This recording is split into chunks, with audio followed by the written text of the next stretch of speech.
Good afternoon, everyone.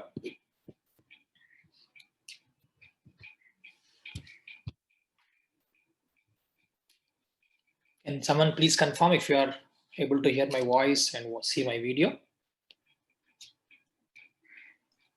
Yes, sir. You're audible. Great, thank you. Right. So I'm assuming that you guys have listened to my last class. Did you finish watching the class that we have done like a few weeks ago? The first class on unit 1.7. Yes, sir. If so, do you have any questions from that? Are you clear about that information we discussed in that class? I'm still in the process of completing it. So, Okay. Do you have any questions related to that, Vishal? not as of yet, sir. Okay, you're good. What about you, Sweta? No, sir. You're all right? Okay, great. Yes, sir. So just in case, like, do you guys have, what type of background you guys have? Like, are you from biology? Are you from engineering? What type of background are you from? What's your education background, Vishal? I am from an engineering background, sir. Engineering. So biology is something that probably requires a little bit of effort and work for you? I have done some electives around biology. I have a chemical engineering background, so I have some knowledge in biotechnology and the basics. I'm a bit aware, but I have to brush up. So it's been a while since I've done. It makes it easy for me. Great. Thank you. What about you, Shweta? So I'm too from engineering background. Right. And Okay. I'm finding it a little bit difficult, but I will handle it. Okay, right. So one thing I would like to tell you here, because the unit that we are going through forms the foundation for mainly the human genetics part, like 9.1 to 9.4, 9.5, that we are going to cover. So those areas requires this understanding. Okay. So the goal here is not to actually by heart or remember, try to remember things to write them in the exam, because so far we have not seen any questions from unit 1.7. Okay. So the idea here is that we understand things so that we can connect the information. Like, for example, I'll tell you in unit 9.1, we are going to talk about how karyotyping is done. It's a method to analyze, human chromosomes, looking for any problems, any issues in human chromosomes, like any genetic diseases, chromosomal abnormalities. So those type of things. Okay. So the thing is, you need to know what chromosome is and how is it actually organized at various stages of our cell processes, like cell division, for example. We are going to talk about some terms, like, for example, the center portion of the chromosome is called centromere. So those type of things you have to be familiar about. So the idea about the unit 1.7 that we are looking at today, maybe not to answer the specific questions, okay, but to remember to understand the facts, to understand the connections. Keep that in mind and keep asking me questions, because I'll have this as an interaction session where you are following what I'm teaching. Okay, so we'll do that so that you feel comfortable about the class, comfortable about the information. So the coming class is where we have to put more emphasis to remember things. Okay, there we can actually have more continuous discussions on it. Is that all right with you? Okay, so don't hesitate to ask a question in between. We'll keep it that way so that you are following what I'm teaching. All right. Okay, right. So I also made an outline. I'm not sure because I don't think I happened to talk to you before in the previous classes. So you probably have seen that outline. So which kind of, tells you where we are, what type of questions that we need to answer, what type of questions that we need to understand, basically to help you to guide the process that we are going through here. I'll show you that handout as well. Okay, I'm going to share my screen. So where you're going to see the things.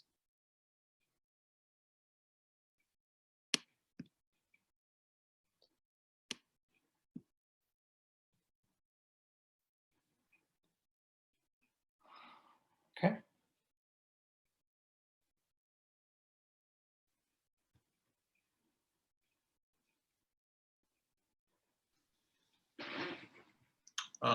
Just a general question, sir. Will we be having the classes at the same time or around 5 o'clock as mentioned by Venkat, sir? This month I actually occupied, so I have another class happening at 5:30. So I'm going to do it 3 to 5. But I'm all right with 3. I'm all right with 5 beginning next month. So it's up to you. If you guys have a choice, I wouldn't mind switching to that period. But this month I won't be able to do it 5 o'clock. Sure, sir. Is that all right with you? Yes, sir. I don't have any issue. Okay, great. So we'll do that. But if at all, if you prefer, if 3 is an odd time where you feel sleepy, then I can switch it to 5 o'clock. That's all right. But this month I won't be able to do. So meaning next couple of classes, we won't be able to do it. Okay, this time, but we can switch because later I can make my time at 5 o'clock as well. That is also a possibility. Okay, right. So have you seen this outline that I have posted on the group page, on the course page? Have you seen the outline? So the Word document, a PDF, I think I might have posted in the group. So it Yes, looks, sir. okay. So this document I'm talking about. So this I made keeping in mind what you need to know, what terms you need to be familiar about. Okay, right. The first part we've already covered in the previous classes, but those who are still in the process of figuring it out, because these terms are important for us. So initially I talked about what is anthropology, physical anthropology, and I provided a brief outline on that. And then in the last class started talking about cell and DNA. So cell is a fundamental unit of life. So meaning all our body parts and animals, plants, they all are made up of cells, correct? So these are considered to be the fundamental units of life. And within them, there are many compartments, many organelles that are present in them. At the core of the cell, we have nucleus, in which genetic material that we have most interest on, that is DNA, RNA, those type of genetic material components are present in the nucleus, which is at the center of the cell. Okay, so I will also show you briefly the PowerPoint presentation I was using in the last class, so it may become easy for you. Sharing my desktop. So now I'm switching to PowerPoint slide, where this is what we talked about in the first class. So this is a cell. All our body cells, doesn't matter. You pick up hair, you pick up skin. So they're made up of these cells. And cells, inside the cells, we have small compartments, meaning dedicated portions where certain functions take place. Like usually at the center of the cell, we have nucleus, in which DNA, our main genetic material, along with that some other components like RNA is stored here. Okay. Plus on top of that, we have many organelles where either synthesis of proteins take place, normally on top of the endoplasmic reticulum. They get stored for some time here. And then Golgi for transporting those synthesized molecules. So like that, cells are made up of these type of components, along with which we also have mitochondria. So mitochondria normally is a powerhouse of the cell. So any energy that is required for activities like this, protein synthesis, transport, ATP comes from this powerhouse called mitochondria. Okay, and then we have lysosomes which degrades them. So this is kind of what we discussed in the first part of the last class. What is cell made up of, what are all the components in them. Be familiar, but this is the general logic that within the cell we have many compartments with dedicated functions in them. Okay, like DNA here, protein synthesis and other synthesis of molecules like lipids happens here, and then transport here, energy generation here, and then some degradation, recycling happens in the lysosomes. This is what we kind of talked about. So the first part dealt with that, and then organelles, nucleus, genetic material. Within genetic material, if you focus, this is where we are more interested in, because our characteristics are encoded within this component. So for that, we actually dived a little bit into the DNA itself, because DNA is stored in the nucleus. It is stored in the nucleus.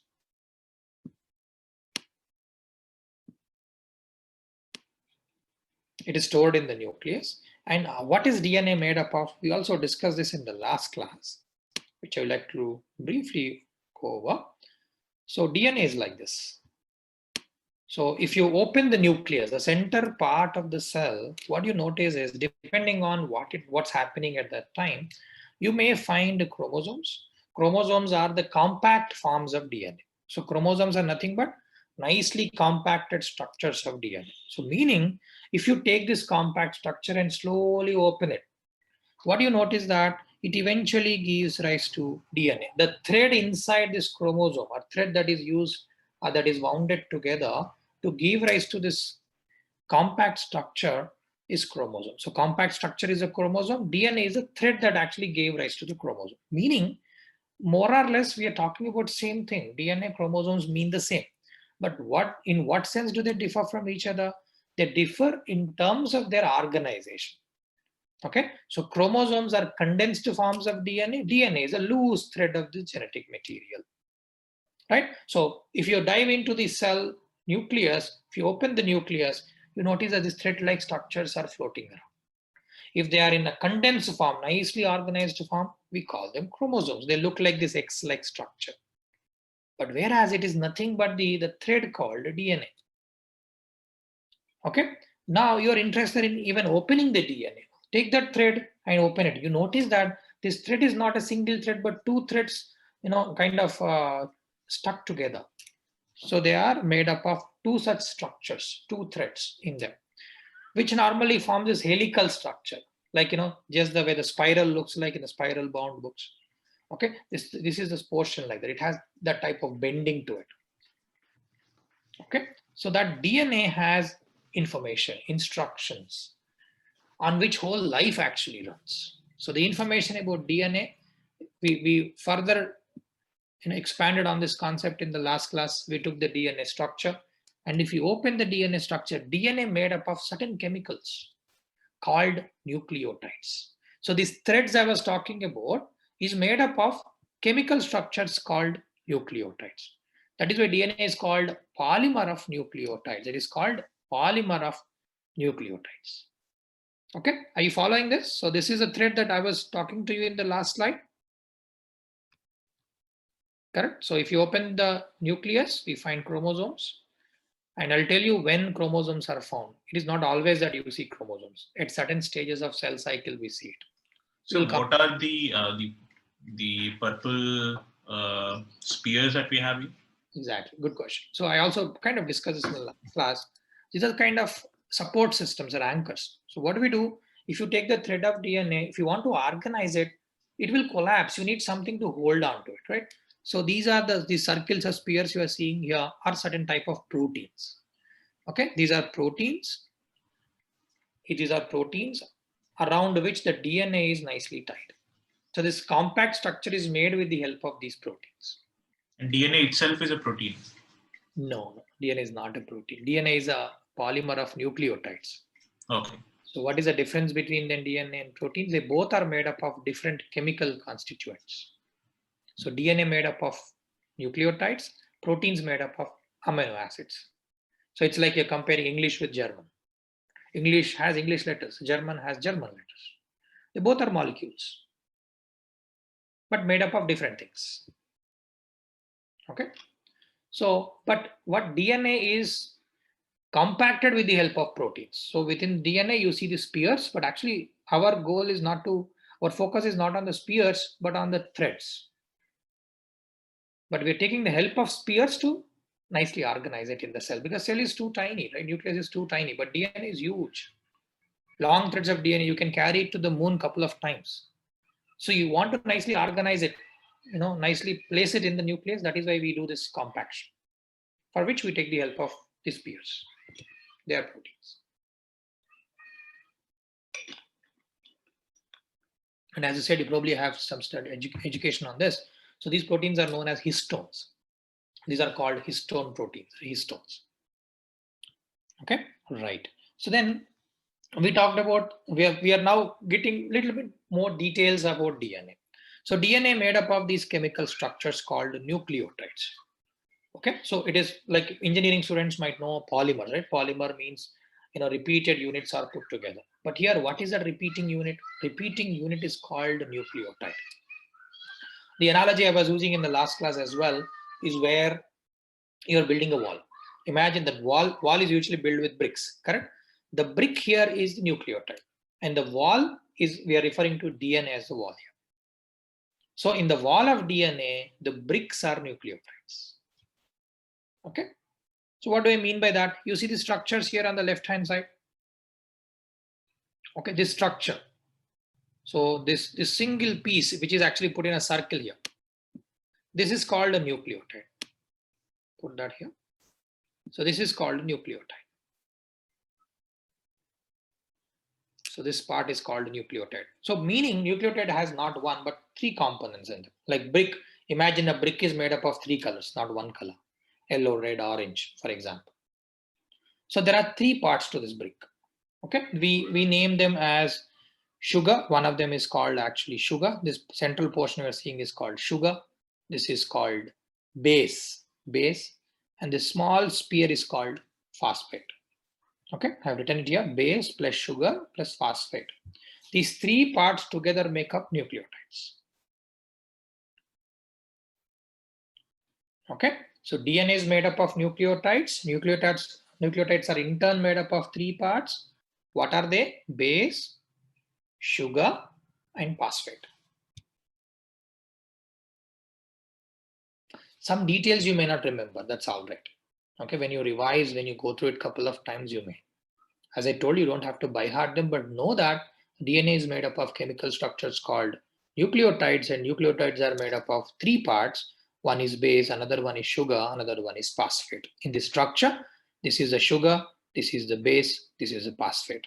This one, the circled area is called a nucleotide. Like that, multiple such nucleotides are put together to give rise to DNA.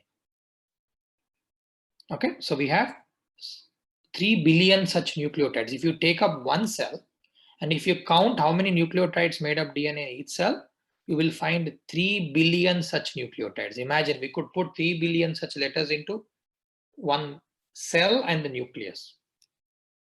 Okay, very, very tiny. We're talking about nanoscale organization here at the nanoscale level. They must be so tiny, they must be very well organized, and they're accessible. In the next part, we are going to discuss about replication, protein synthesis. There, you are able to read them. We are able to open them and read them. Cell have enzymes which can read them and utilize them. Okay, right. So these are nucleotides that are joined together to each other to give rise to DNA. And what is the most important thing here is base. Because you notice it here, all these sugars and phosphates are fixed. They're more or less same. They're actually indeed identical in all nucleotides. But where does the variation come in the nucleotides? Variation come at the center part. You see it here. These are called bases. So bases can come in 4 varieties, in 4 flavors. So there can be 4 different bases. This part I'm talking about. Okay, out of base, sugar, phosphate of nucleotide. Bases, again, you can put arrow marks to bases and say there can be 4 different types of bases. What are they? Adenine, thymine, guanine, and cytosine. Okay, adenine, thymine, guanine, and cytosine. There are 4 different types of bases, meaning all the instructions, because DNA is a genetic material, meaning it has all instructions for running this life. And how many alphabets we use to write those instructions? Only 4 alphabets. And what are those alphabets? A, T, G, C's are the alphabets. So repeatedly in various combinations, we use these 4 alphabets. Okay, right? Okay, so everywhere, this is an expanded structure of DNA. What is here? We have just these 4 letters, but written in different combinations. You see here G, T, G, C, T, G, A. And on the opposite side, we have C, A, C, G, A, C, T, T. Okay, but you see kind of a pattern. If you notice here, G is always put opposite to C. T is always placed opposite to A. So this is called base paired rule, base pairing rule. What happens here? If you have, because I said there are two threads, so 2 DNA strands, right? This is what you see here. We have a nucleotide here, a nucleotide on the opposite side. So we have 2, in a way, pair of nucleotides put together to give rise to one DNA. One DNA has 2 strands. Each strand is made up of a nucleotide each, right? So, but when they are put together, because we have 4 possibilities here, they are placed based on a rule. What is that rule?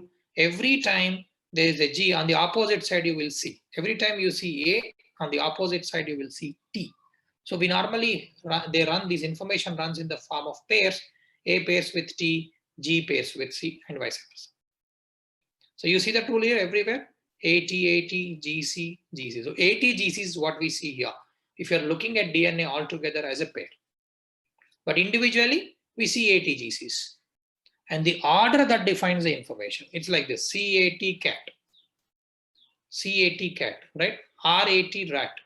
So meaning is different. We have two letters that are common, A and T. But one word there is C, another word there is R. See, cat means something else for you. As soon as you think about rat, you get an image about something else.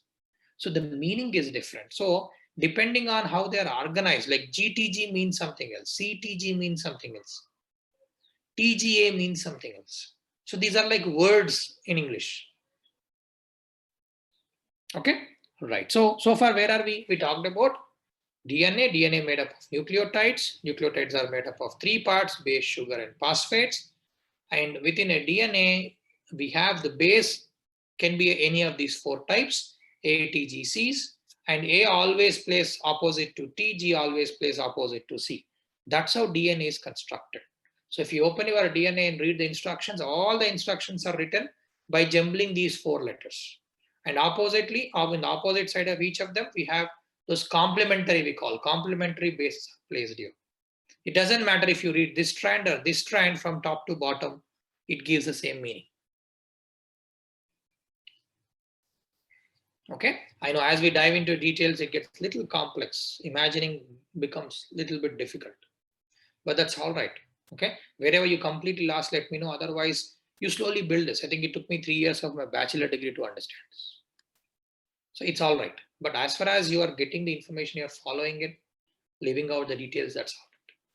Where is DNA present? What does it do? That is why, to guide you, I gave that outline. Okay, right. So now we figured out what DNA is made up of. And only 4 letters, and the whole complex life is written using these 4 letters. Okay, right. So I also briefly talked, I think I will not discuss more on this, mitochondrial DNA. Not only DNA present within this nucleus, but some amount of DNA is also present in mitochondria. For a few topics we need, I don't think we directly talk, but we'll discuss about in evolutionary process. Nowadays we are using clues from mitochondrial DNA. Why? Because there is small amount of DNA also present in our organelles in mitochondria, which is different from the actual DNA, core DNA, which is found in the nucleus. So what is special about mitochondrial DNA? Because mitochondrial DNA always comes from mothers to the children. If you want to see the mother's lineage, look for mitochondrial DNA. If you want to see the father's lineage, look for Y chromosomal DNA. Okay, so scientists and archaeologists, depending on what they want to learn, if they want to know about maternal side inheritance, they will look for mitochondria. If they want to learn about paternal inheritance, father side inheritance, they will look for Y chromosomes. So you can choose. Okay, it will make sense later, but for now, just remember mitochondria also contain DNA. Very small amount, but it has DNA. Okay, so right, this is briefly about DNA and mitochondrial DNA. So now we are moving to the next topic, which is cell division. If you see in the unit 1.7, so we also have cell division there.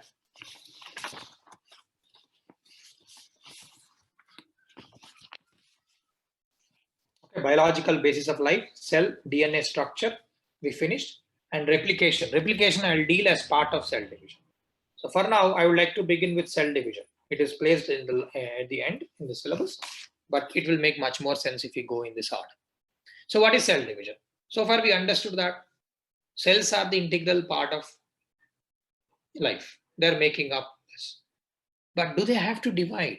Do they have to divide for satisfying certain requirements? So this process of cell division refers to where cells are multiplying, multiplication of cells. But why do cells multiply? Why do these cells multiply? Okay, why do these cells multiply?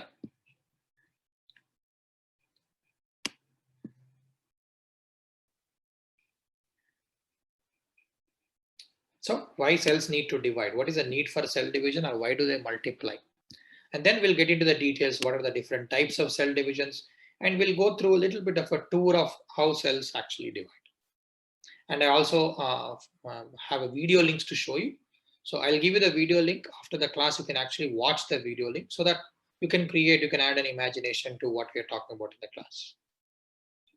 Okay, so right. So what is cell division? First, we'll begin with the purpose of cell division. Why cells divide?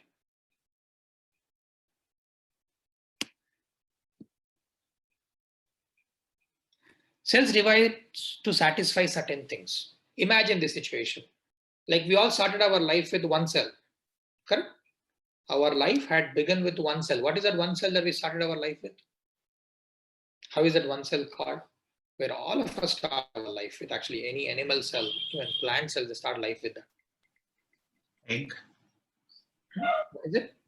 Egg. Egg cell. Okay. Egg is one cell. Yes, in a way. But what I was aiming at.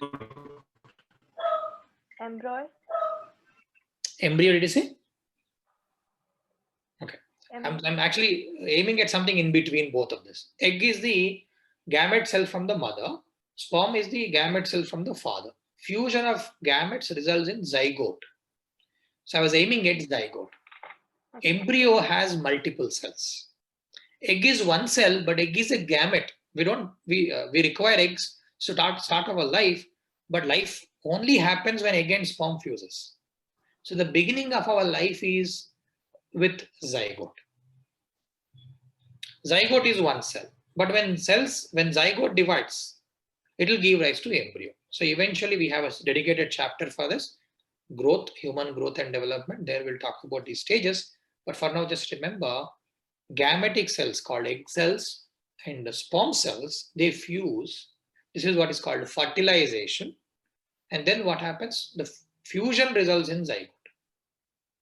So we start our life with one cell. But today, how many cells we have? We have at least trillion cells in our body. Trillions of cells we have in our body. Where are all these cells come from? They would have come from that one cell that we started our life with, correct? But the process behind it is called cell division. So single cell divides to give rise to multiple cells. So the key requirement of cell division is to satisfy the growth.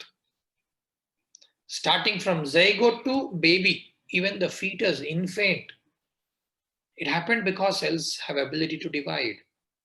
And today, when we have grown up, when we are adults, we are actually replacing the dead cells. We lose enough skin every day, we lose enough hair every day, but new cells show up. That is because they are dividing. Cells are dividing.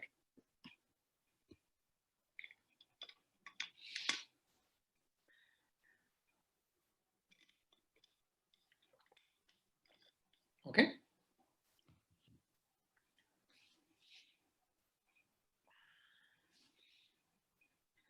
Okay, so we replace the dead cells, the damaged cells like RBCs, bones. You see that different cells have different rate of replication or cell division. Like some cells divide every day, like skin cells. Some cells never divide, like our neuronal cells, nervous system cells or heart cells, they don't divide. We get what we get. That is why, as we age, we see the effect on nervous system, we see effect on heart function because of that. Okay, but some cells like RBCs are regularly dividing. They are good for about 120 days. Then again they divide. Meaning on an everyday basis, some or the other RBCs are dividing. So there is a different potential of division to different cells in the body. Okay, you probably heard about it. I don't think we discussed too much. Maybe in DNA technology in medicine, we'll talk about in 9.1, stem cells you hear about, right? Stem cells. So stem cells are nothing but those cells that were mostly found in the initial stages of our life. When embryo is formed from zygote, the cells in that stage have ability to give rise to all types of cells. All types of cells. So these are called embryonic stem cells. So stem cells are unspecialized cells that have ability to give rise to specialized cells. Meaning, if your eyes have to form, they form from stem cells. Your blood cells have to form. They form from stem cells. Like that, every part have originated at one point of time from stem cells. So these are special cells. Just remember, I just want to mention here, during the initial stages of our life, when cells are dividing, we have some special cells called stem cells. But do we have them? Do we retain them when we are adults? Some of them we still retain with some limited potential. Like if you open your bone, the central portion of the bone, we call bone marrow, the soft portion of the bone. Here we have stem cells which are dividing to give rise to, what is called RBCs, WBCs, platelets. So we do make them even as adults, even when we age, we make RBCs and WBCs at a slower rate, but we have stem cells in them as well. So we do have stem cells, but with limited potential. They can only give rise to few types of cells. But originally in the embryonic life, we actually had stem cells that have ability to give rise to any type of cell. Your heart is formed out of it, your liver, your kidney, your skin, your hair, everything formed out of these embryonic stem cells. Okay, remember them, we'll talk about them as an application in human genetics. But for now, we'll continue with the cell division process. So what I'm attempting to tell you here, cell division is an important process to allow growth from zygote to embryo to fetus to baby to adult. We are adding cells. We have grown in size because we added more cells. All that is happening because of cell division. Plus, to replace the damaged cells. This is also another function. In addition to that, on the slide, you see something else, like reproduction. Like egg cells, sperm cells, which come together to give rise to zygote, I was telling you. These egg cells, how are they formed? They are also products of cell division. They require a separate type of cell division, which I'm going to introduce to you in a few minutes. But they're also a result of cell division. Egg cells, they're also type of cells. They're also products of cell division. So even for reproduction to happen, again, another life to happen, we use it. So cell division is also important for reproduction, mainly to form gametes, to produce gametes. Gametes are nothing but eggs are called as gametes, sperms are called as gametes. Okay, so gamete formation in multicellular organism, we also need this. So remember these three things: growth, replacement or regeneration, formation of gametes. Okay, outside human body, they may also need for reproduction. For example, plant cells. They can divide and become new cell, bacterial cell. One bacteria divides to give rise to another bacteria. For them, reproduction is cell division. For us, it is more complex than that. Division, cell division satisfy the growth requirements, but asexual reproduction doesn't happen in us. But bacteria like yeast, bacteria, those type of microorganisms undergo reproduction through cell division process. Okay, so this is not of too much of interest to us when we're talking about human genetics, but just know this, and how it differs between single cell organisms and multicellular organisms. Okay, this is the purpose of cell division. Is that clear to you why we need cell division? Now the next question we like to ask is, how does it happen? What steps does it undergo? What steps does it take to divide? Okay, right. So before getting into details here, I would like to ask you this question.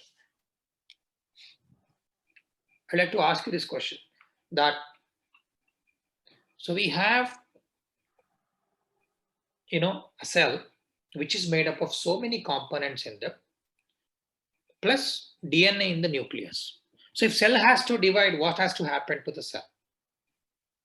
Because we talk about a single cell eventually dividing into two. If this is a single cell, we want it to divide into two cells.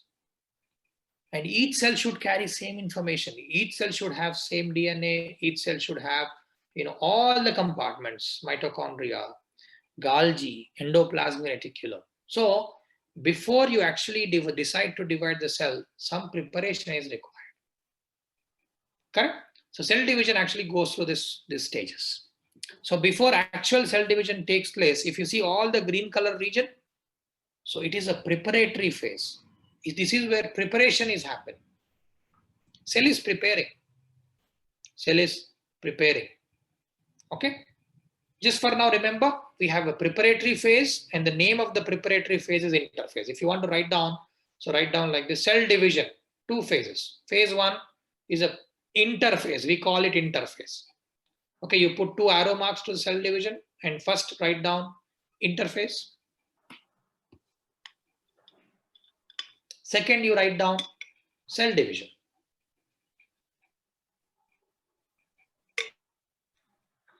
So before cell actually divides, it has to go through a preparation. It's very much like how before writing UPSC exam, you are preparing for them.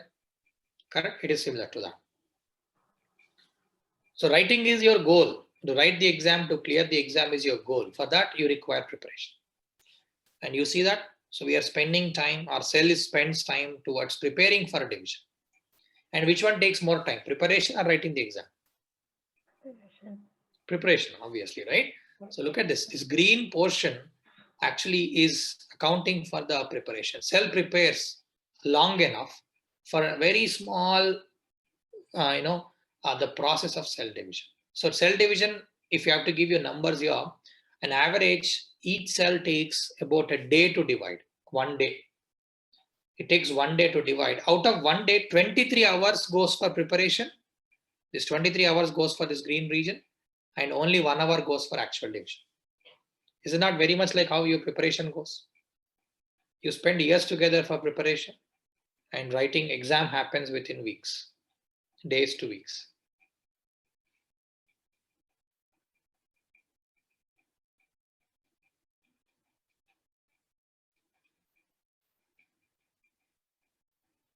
Okay, right. So we expand on these concepts.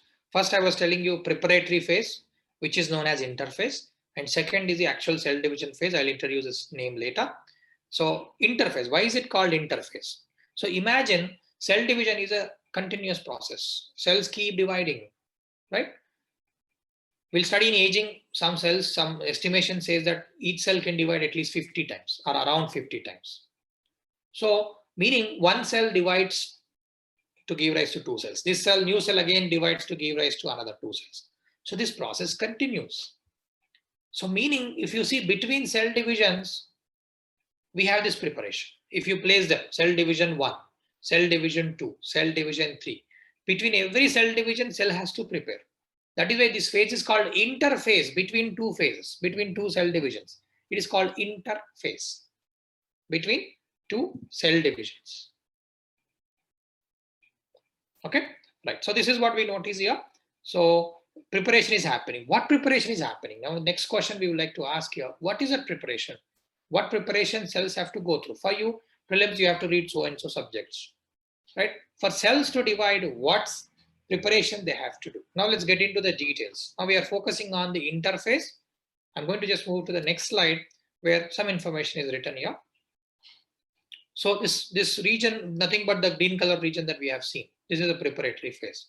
So process begins here. Process begins here. We have something called G0. Okay, this is the decision-making phase. So what does G refers to here? G refers to gap phase, GAP, gap.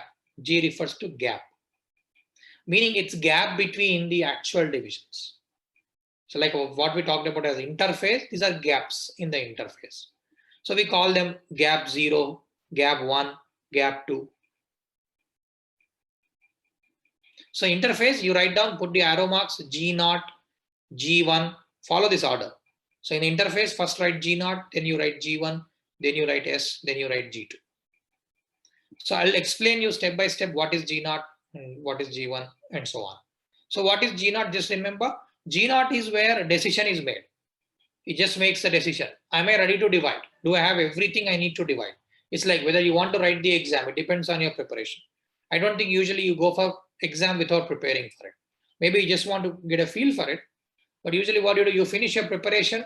Once you're comfortable, you want to take up the exam. It is like that. G0 is that. G0 is a decision-making phase. Cell decides, do I have all the requirements? Do I have enough food? If cell is starving, do you think cell will go for that?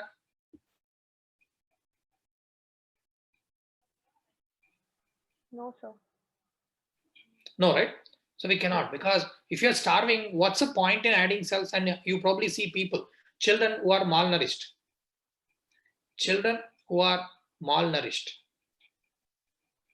Right? If they are malnourished, do you think they grow? Do you see the addition of muscle, addition of the flesh on their body? No, you don't. Why? Because cells are not dividing. Cells only divide when there are enough food. So this is what happens in the G0. G0 will make a decision. Okay, I am ready. I have food. Now I can go with the preparation towards the cell division. G0 is the decision-making phase. That is enough. We don't need to get into more details here. Just it's the decision-making phase. What about G1?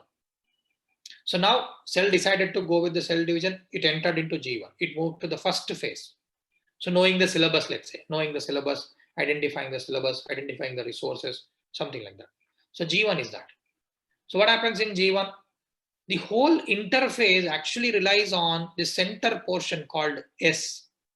So we'll keep S as our reference point.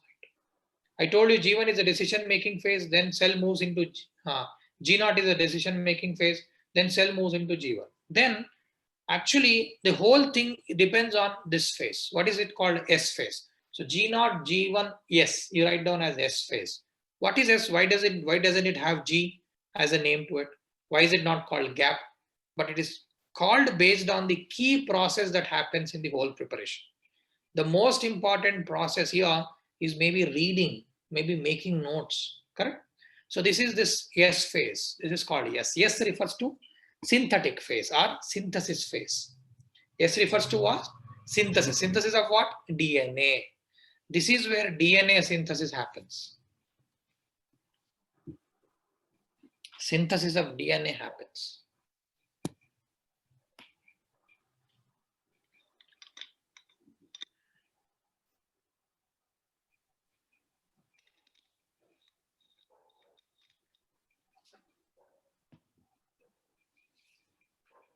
Synthesis of DNA takes place here. This is our reference point. So before synthesis of DNA takes place, there need to be a preparation towards synthesis. So we already learned about what is DNA made up of, right? DNA is made up of chemical structures called nucleotides, right? So you want to build the wall, you want to build the DNA. So what do you have to do to build DNA? You have to join those pieces, correct? You have to get the nucleotides, join them bit by bit, so you can create DNA. So preparation towards DNA synthesis happens here. Preparation towards DNA synthesis happens here.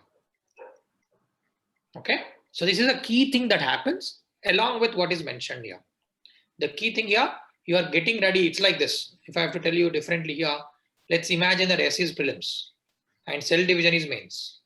So you're preparing towards cell like a DNA synthesis. So you're getting everything ready for creating DNA. You gather nucleotides, you join nucleotides together, and then DNA synthesis has happened. Okay, right. So why do you synthesize DNA? Did you get the idea about that? Remember this. Look at all our cells. All our cells, we here use the terminology called somatic cells and germ cells. Somatic and germ cells. Somatic cells and germ cells. Somatic cells, S-O-M-A-T-I-C, somatic, germ cells. Are you familiar with these terms? Somatic cells and germ cells? Somatic cells refer to all our body cells except those cells that give rise to eggs and sperms. Meaning all our bodily cells like our skin, liver, kidney, heart, muscle, doesn't matter. Everything except germ cells. Everything except germ cells. So what are germ cells? Germ cells, those that give rise to egg cells. So in the reproductive system, those cells that produce egg cells are called germ cells. In male reproductive cell system, the cells that produce sperms are called germ cells. Leaving them out, rest of them are called somatic cells. Sometimes we even use the word vegetative cells. Vegetative cells. Meaning they are not reproductive cells, they are something else. Vegetative. Okay, so we have those somatic cells and germ cells in our body. Do you know how many chromosomes that we have in each of them? We know that usually we have 46 chromosomes in each cell. 46 chromosomes in each cell. But 46 exist as pair of chromosomes. 23, 23. We have in each cell, if you open your skin cell, which is a somatic cell, if you open a somatic cell, we have 46 chromosomes in there. 23 coming from the mother, 23 coming from the father. So together 46, 23 plus 23 are two sets of 23. Correct, because all our DNA might have come from our parents. Mother gave us 23 chromosomes, father gave us 23 chromosomes. Together, in each cell, we will find 46 chromosomes. But same thing, if you open an egg cell, how many chromosomes you will find in an egg cell? Or you open a sperm cell, how many chromosomes you will find within gametes? Do you also find there 23 plus 23? Just 23. Just 20? 3. 20. 22. 23. You will find one copy, not two copies. You will not find two sets, but one set. Why? Because this egg cells and sperm cells, when they fuse together, they want to give rise to 46 chromosomes. So if they already have 46 chromosomes, every time a new generation comes, then what happens? Egg cells, if they have 46 chromosomes, sperm cells, if they have 46 chromosomes, the combination will result in 92 chromosomes. Meaning every generation our chromosome number has to double. But did that happen? Imagine what would have happened if our ancestors to us in every generation cells have doubled. Chromosome number has doubled. I don't think we would have enough space for it today. Correct? So that is why every time cell makes sure that it maintains 46 chromosomes. So to maintain 46 chromosomes, gametic cells, sperms and eggs should have only 23. Are we losing any information of instructions here? No. Instead of having two copies, father's copy, mother's copy, we are deciding on one copy. Which copy, fathers or mothers? I will talk to you about that. But for now, just remember, gametic cells contain only 23 chromosomes, only one pair, only one set, not pair, only one set, not pair. But our somatic cells, all our bodily cells exist in the form of pairs. So we have 46 chromosomes in somatic cells, we have 23 chromosomes in gametic cells. Is that clear? Is the purpose clear to you? Okay, so meaning we are maintaining our chromosome number constantly. If you look at any cell, doesn't matter. As soon as you are born and when you are in the age of end of your life, maybe in 60s, 70s, 80s, depending on how well you survive. Okay, you take your skin cell, you see that they have still same 46 chromosomes. Meaning we constantly maintain number of chromosomes. How is that possible? It is only possible, let's say imagine a cell, skin cell with 46 chromosome is dividing. If it is dividing, if it makes a copy of DNA, it will ensure that when cell divides, each cell will receive 46 and 46. Otherwise, what happens? If cell, without undergoing this interphase, without going through the synthetic phase, without doubling, multiplying the DNA, if cell undergoes division, what happens? Your 46 chromosomes will become 23. And the next round, if cell divides again without undergoing this DNA synthesis, what happens? The 23 will become 11 and a half if at all possible, or one will switch, pull 12, another one will pull 11. So chromosome number will decrease, but that is not happening. Our cell maintains the chromosome number constantly from life to death. That is because of this phase, S phase. What happens in S phase? Your DNA doubles. Before cell division takes place, before dividing the cell into two parts, you are multiplying your DNA, you are doubling your DNA. So in a way, just roughly if I have to tell you, 46 chromosomes will become 92. Indeed, they will not become 92. There is something else that happens here. But for now, just to keep it simple, say that we have in a cell, we have 46 chromosomes, they double. They give rise to another 46 chromosomes.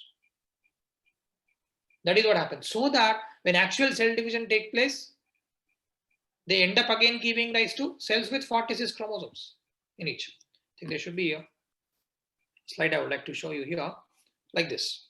So in one cell division, we have 46. When they divide, we still want cells to give rise to the new cells with 46 chromosomes in each. We want cells to give rise to 46 chromosomes. But how is that possible? You only have, let's say, in analogy like this, like let's say your father had 50 lakhs of property with it, 50 lakhs of property. So let's say you have two siblings. Your father decided to switch it, make it half, 25 lakhs to one child, 25 lakhs to another child. Imagine that you didn't do anything. You neither spend that money nor earn money. What happens? If you have to give this to your children and you happen to have two children, what happens to that property? It will become half. Then eventually what happens in coming generations? Nothing will be left. You have to constantly maintain these chromosomes, and every generation, this is the rule. Your father told you this. I'm giving you 50 lakhs. My father gave me 50 lakhs. Make sure that if you're having two children, make sure that you double this so that you give 50 lakhs to one child, another 50 lakhs to another child. So you have to constantly maintain it. If you have to constantly maintain this number, during every division, before every cell division, DNA has to double. DNA has to double. Are you getting the idea here? So cells, before they divide, DNA has to multiply. DNA has to double. So that constant number of chromosomes. In somatic cells, they always maintain 46 and 46. You take up skin cell at any point of time in your life, it will carry 46 chromosomes in them. Where are they coming from? Because every time cell divides, it actually doubles the DNA so that we get enough DNA for the new cell. So single cell 46 chromosomes, we have two copies of 46. When it divides, each of them get 46, 46. That is what we are seeing here. One cell divided into two, and each of them carry 46, 46 chromosomes in them. Where does that happen? This actually happens at this phase called S phase. So S is our reference. The key thing that is happening during interphase or preparatory phase is the doubling of DNA. And it happens in phase called S phase. S stands for synthesis, DNA synthesis. Is that clear? So G1 is all about preparing towards this.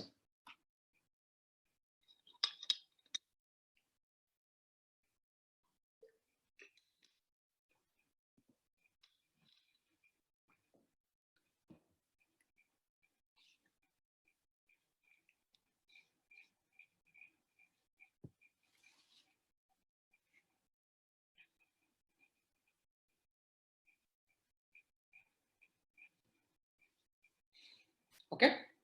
So G1 is preparation towards S. So although there is much more things happen there, we don't have to too much worry. But other things like cellular components, other organelles, they get duplicated here in the G1. And also preparation towards DNA synthesis takes place there. But only remember that this is sufficient. S phase, DNA synthesis takes place.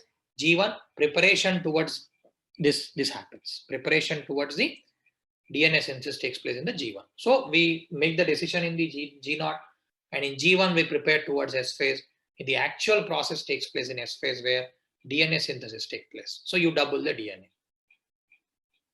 So here what happens, I would like to just introduce briefly this process. So you notice that normally before S phase, we will actually have a thread of DNA, meaning two threads of DNA double helical structure will be there, but we'll actually have, chromosome. If you have to draw at this stage before S phase, you will draw with two arms. You'll put a center, this is called centromere, and you draw, two arms to it. That is how it looks like before duplication. And after you duplicate it, I think I'll show you in an image here. Yes, here, I'll show this here. So this is how it normally looks like. Before DNA replication, it looks like this. We have DNA strand, okay, and kind of a knot in the center. That knot is called centromere. So this is how it looks like before DNA replication happens. But once DNA replicates, what happens? You notice here, what do you notice as a difference here? There are not one but two arms because it got duplicated. Now we have two arms. So because this is an indication that chromosome got doubled, DNA got doubled, DNA multiplied. Okay, so otherwise chromosome looks like this. At the center there is a kind of a knot, and then when chromosome doubles, DNA doubles, we will see another piece attached to it. These are called sister chromatids because each of them is called chromatid, and a new one is called a sister of it or sister chromatid. You kind of in biology you see, especially in cell division, little bit of more inclination towards women. Okay, we call the parent cell as mother cell. We call the newly formed cells as daughter cells. On a lighter side, I'm just joking. Okay, so normally the terms goes like this. So mother cell we call, daughter cells we call newly formed cells. Okay, and sisters, we call them sister chromatids. So what is a chromatid? Chromatid is a thread of DNA, and when we double it, we call what gets formed here is sister chromatids. Instead of drawing one thread, you draw two threads. So you will start witnessing that. You will see during the cell division that this loop, chromatids are changing as cell division takes place. You will understand it. For now, just remember there will be one thread for DNA. So it is DNA itself is two threads. So we'll have one such DNA thread before multiplication. After S phase, it will double. We'll have two such threads. Okay, and I'm not referring to two threads of DNA. DNA always exists as two threads. I'm talking about another DNA molecule here. Okay, right. So this is what happens in the DNA, and you clearly see it here. I think if you want, I can increase the font of this. So you see it here, before multiplication, we'll see one thread. After multiplication, that X type of chromosome structure we were talking about, we are referring to, it only forms after DNA synthesis. After DNA gets synthesized, this is when it forms. Okay, right. Now, this is how DNA synthesis takes place in a phase called S phase. So then after S phase, we have another phase before cell division begins. Another phase before cell division begins. So what do? Check this. So your prelims is done. If you have cleared, if you have done DNA replication, that means you probably have cleared your prelims. Then before the next phase, what is the next? What comes after prelims? It is your mains exam, correct? Will you have preparation between prelims and mains again? You do prepare for now the next test. Next test is the mains exam. And here we are referring to the cell division as a mains and S phase as the prelims. You are crossed the prelims. You prepared for prelims in the G1. You finish the S phase. You finish your exam, prelims exam. Now you are preparing towards your mains. So another round of preparation takes place. So two things happen here. Understand, focus on the logic, then this factual data here. The logic is this: you actually finished writing your prelims. What do? You go back, you go home, you check for the key, right? You see how well you performed in the prelims, whether you have cleared, whether you think you cleared this or not. So this is one thing you do. You cross-check whether you have done right. Correct? This is the most important thing. You just want to ensure that whatever you have written in the exam, you have done it right. So you could clear prelims. Then if you are sure about that, then you start your preparation towards mains. Correct? So this is what happens in G2. You first check whether your prelims done right, your synthesis done right.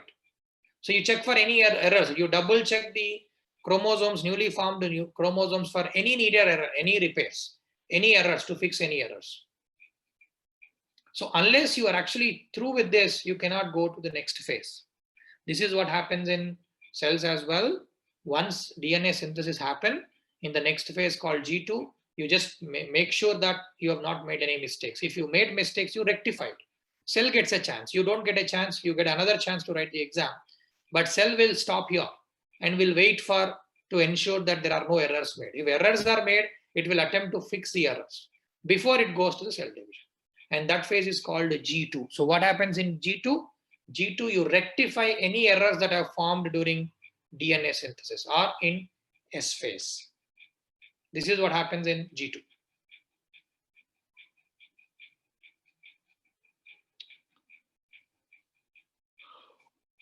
Excuse me.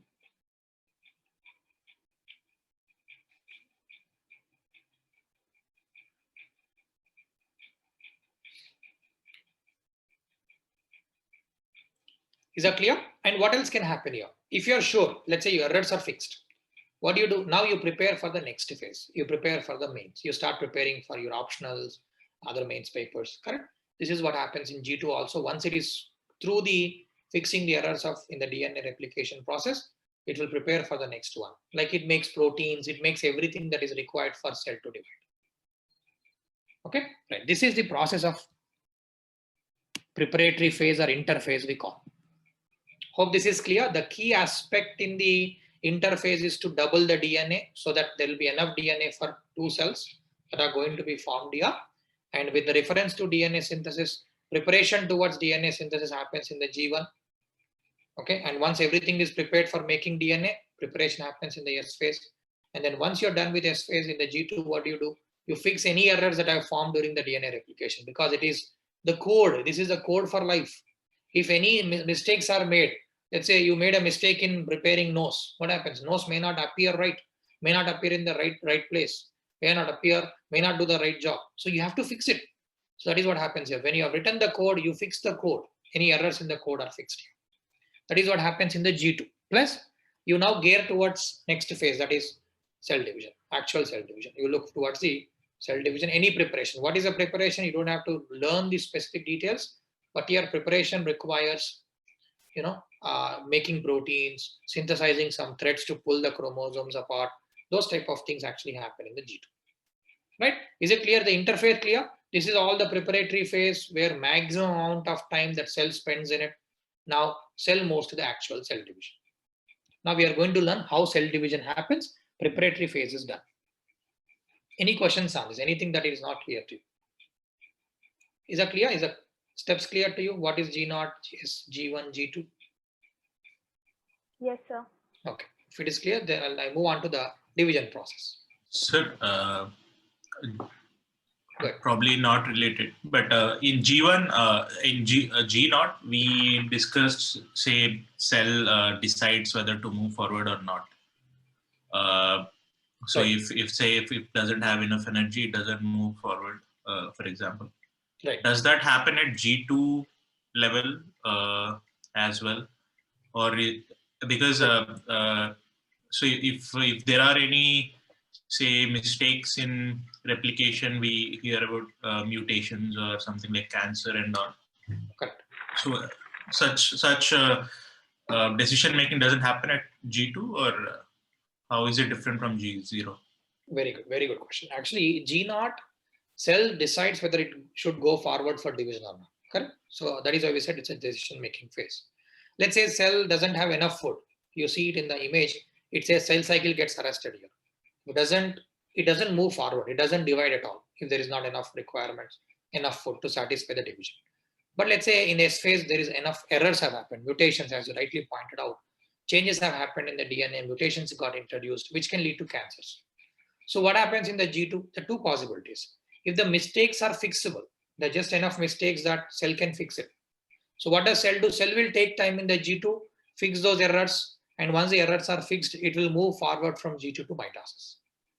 But there can be other condition where you cannot fix it. There is too much of damage to DNA. Too many mutations have introduced into the DNA. What happens? Cell cannot survive with that. So at G2, cell division stops. Cell eventually goes to death. We have a concept called apoptosis or cell death. For now, if you want to just use the word cell death. So what happens here? From G2, if there is too much of damage, there is a cross-checking. We have something called checkpoints. That is what happens in cancers. If cancer should not, actually cell should not proceed further. It should stop there. And if there is too much of damage, cell should send for death. I mean, cell should be killed so that this cancer should not spread into the body. This is what normally has to happen. So at G2 phase, if there is enough mutations to be that cell can fix it, they will fix it. So only after fixing, they'll go forward.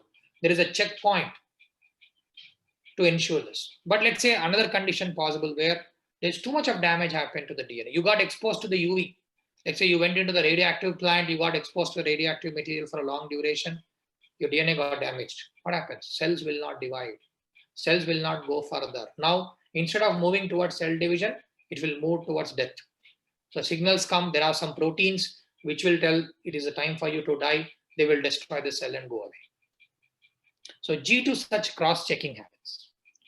Right? These are the two possibilities, right? If you can fix it, you fix it and go forward. If you cannot fix it, kill the cell there. This is what happens in G2. We call it as checkpoint. So like that, we have checkpoints at multiple stages. Because it's a pre-process, remember, if cells are made by mistake with damaged DNA, what happens? We cannot survive. So that's why cells have to always be very meticulous in checking whether damage has happened, fix the damage, only then we go to the mains, go forward. That is what happens in G2.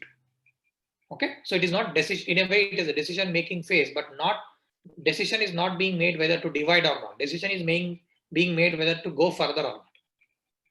Okay, that is what happens in G2. Is that clear? Okay, right. So now we move to the division. Let's see what happens in the division. Okay, now I'm going to first talk to you about a division. There are two types of cell division. One is called mitosis, another one is called meiosis. Mitosis and meiosis. We have two types of cell divisions. Why do we have two types of cell divisions? I'll answer this question later. First, we'll focus on mitosis. What happens in mitosis? All our somatic cells undergo mitosis. So mitosis is a type of cell division that happens in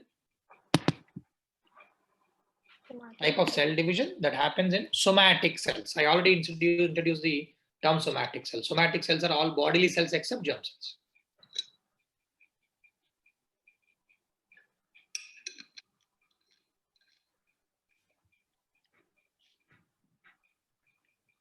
Okay, so what happens here briefly, we'll begin the cell with 46 chromosomes. So it is called diploid cell, diploid. Make a note of this term, diploid. Here, di refers to di or two. Di means two. Diploid we say, di or di refers to two. Two pairs. Ploidy means chromosomes. So we have ploidy refers to chromosome pairs. Di means 2 pairs. So we have 23 plus 23, 46 in all our somatic cells, I told you. So somatic cells are what type of cells? Are they diploid or not? Are somatic cells diploid cells? Do we have 46 chromosomes in somatic cells? Yes, So sir. we have 46 means 23 plus 23, 2 times 23, correct? So they are called diploid cells. All our somatic cells are diploid cells. Our gametes, our egg cells and sperm cells, are they also diploid? Do they also contain 2 pairs of chromosomes? Eggs and sperms? No. No, they only contain one set, one copy for each chromosome they contain. They contain only 23. You see it here? 23. They contain 23 chromosomes. How is it called then? If not diploid, half of the diploid is called haploid. Half of the diploid is haploid. Haploid. Half of the diploid is haploid. Okay, right. Remember these two terms. In mitosis, what happens? Diploid cells will give rise to diploid cells. To begin, we will have one parent cell or mother cell. Just write down the two terms. Diploid means 2 sets of chromosomes. Haploid means 1 set of chromosomes. Diploid for human cells is 46, diploid number. Haploid for human cells is 23. Got it? Okay.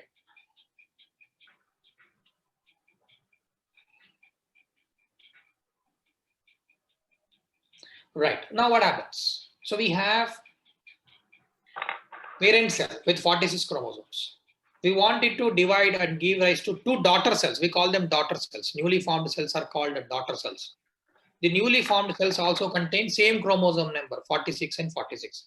I already explained you to satisfy this, before cell divides, cell has to go through DNA multiplication or DNA duplication, right? Okay, now we have 46. So instead of having one piece of chromosome, we have for each piece there is extra piece attached to it. That is what gives rise to this X-like structure of chromosome. This gives rise to X-like structure. Whenever during cell division we draw the chromosome structure, before cell division we write it as two sister chromatids. I was telling you, we write it like this. That indicates that now instead of having one copy of DNA, we have 2 copies attached to it because it got duplicated. That is the sign I told you. Now let's see how division happens. Now we are diving into the division process. Now we prepared DNA, doubled the DNA. Now we divide the DNA. Because mostly during cell division, we focus on nucleus division, division of the DNA, division of the nucleus. Okay, right. Let's see now. How does this division take place? How does this division take place? Is sir playing any videos in the class? Are you able to see the videos without problem? Can I show a quick video so you develop the idea? Okay. So in case if you have difficulty in seeing the video or like being transmitting well, then I'll stick to the explanation because it makes it easy for you to follow what I'm teaching here if you watch this video.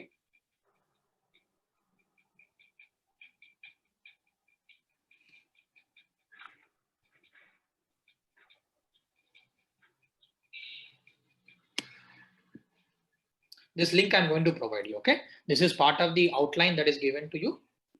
Okay, I'm not sure. If not, I will cross-check that and I'll give you the link for this video so you can watch it again. So just couple of first part I would like to show you and explain you what is happening here. Just follow what they're saying in the video.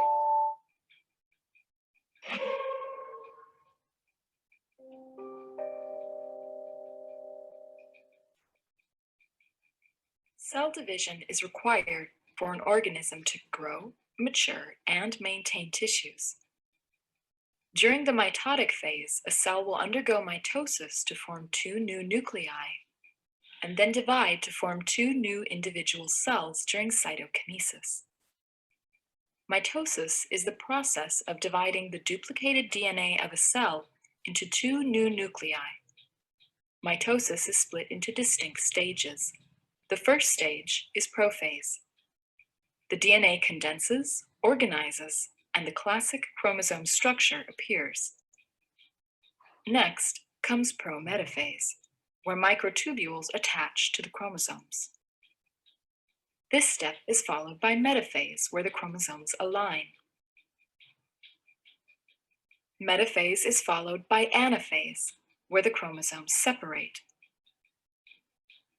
Finally, during telophase, nuclear membranes reappear around the two sets of chromosomes. Mitosis is now complete. Okay, could you hear that? Did you get the voice as well on that? Okay, great. So this is what happens in cell division. So what happens in cell division? Cell actually begins like this.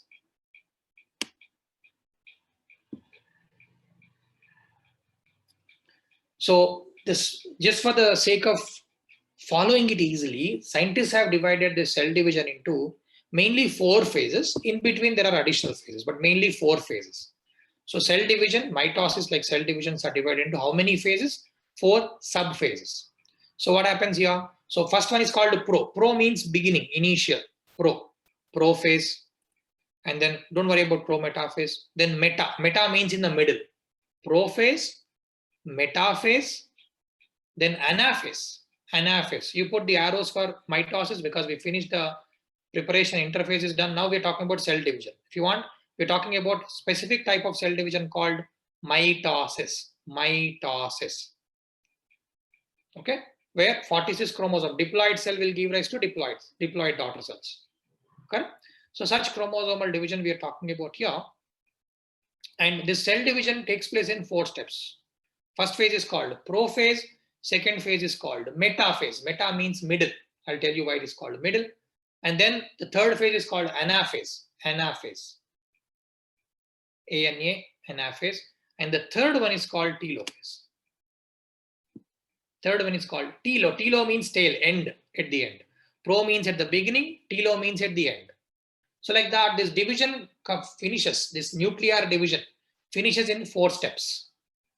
It's a continuous process, but just to be able to follow it and understand, scientists made them, divided them. It's like your answer. You divide them into proper subheadings. They all will be connected to each other, but you give different subheadings so that they get connected. They can be separated into individual components. This is how even they've divided this into 4 phases, 4 parts.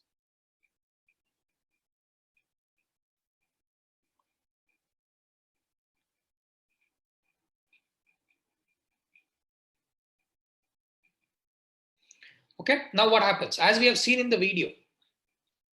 So far what we have done, cells are now ready. They have doubled amount of DNA. This type of, X type of chromosomes are made. Now what we have to do, we have to divide this newly formed DNA between 2 cells. That is your goal, right? So here our focus is on the nucleus, not on the cell. So main key division happens in the nucleus, followed by which cell divides. So it's like this. We are talking about cell division, but our focus is on the nucleus now. We are zooming on to nucleus. So what happens at the nucleus? Nucleus already contain, how many chromosomes do we have in the nucleus now? How many chromosomes are there in the nucleus?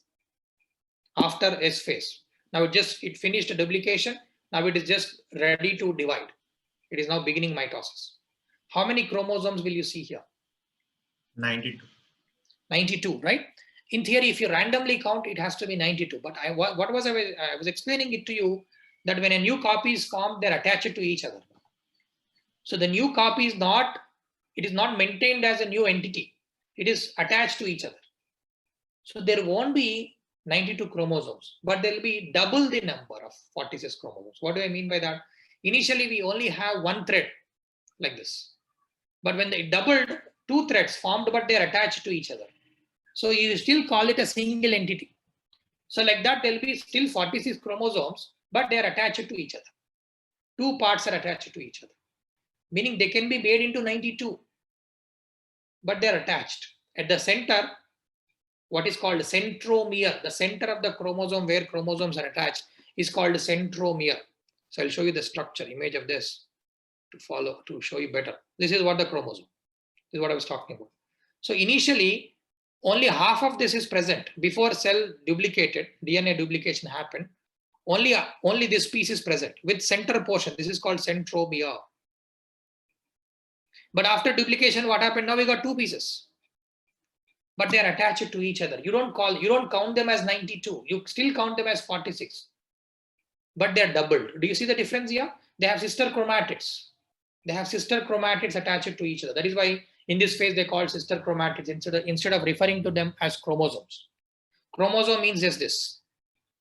Sister chromatids refers to this. So you can also refer to as chromosome, but just to differentiate, they call this as sister chromatids. Each length, this is one DNA piece, this is another DNA piece. So totally we have 2 DNAs together. Okay, like that, there are still 46 chromosomes with double the amount of DNA in it. Okay, right. Now what has to happen? Remember this word centromere. The knot-like structure in the middle, actually top to the bottom, this is it, same. It is the same thread. It's like you take a thread, but you tie a knot. Do you still call it the same thread if you tie a knot? But you will have a bulge in the center. This is what the case with this. There is a bulge in the center. This bulge region is called chromosome. Central. Sorry, centrosome. Sorry, centromere. Can you spell it, sir? Yes. I can type it here.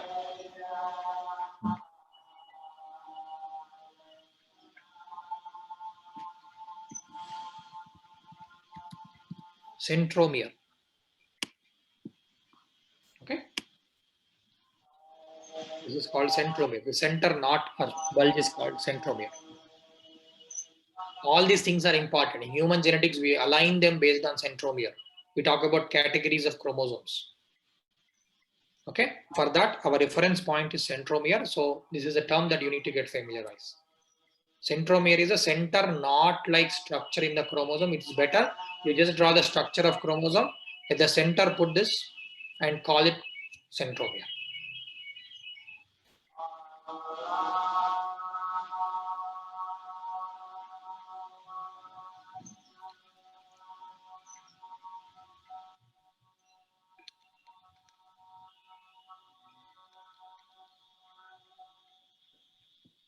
Okay, right.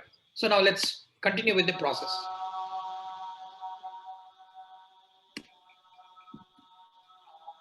I'll tell you as it was shown in the video. I'll keep explaining you. First, don't write anything, just focus, understand things. When I'm revising it, you keep making notes on it. Okay, is that all right with you? So first I'll explain the process. Don't write anything, just listen to me. Then you start writing as I'm revising it.